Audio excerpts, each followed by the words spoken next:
Vernon, it was partly sunny and 74 degrees. In Belleville, it was 72 degrees. In Farm...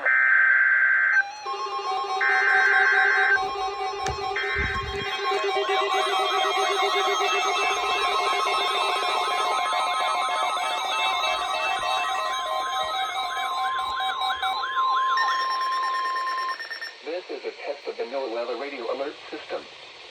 During hazardous weather and emergency situations, the alert tones which were just broadcast will automatically activate special receivers to alert you of impending hazards. This test is normally conducted weekly around 11 a.m.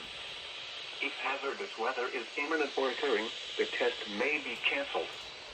To provide the most consistent warning service possible, the alert tones will only be activated for the following counties in the KXI42 listening area: in Missouri, Perry, and St. Genevieve. In Illinois, Randolph and Perry. If your receiver was tone activated, the alert function will automatically reset after the test.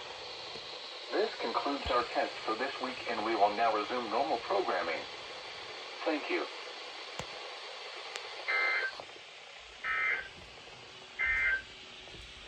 At 10 a.m. at Lambert Field, it was mostly sunny with a temperature of 73 degrees.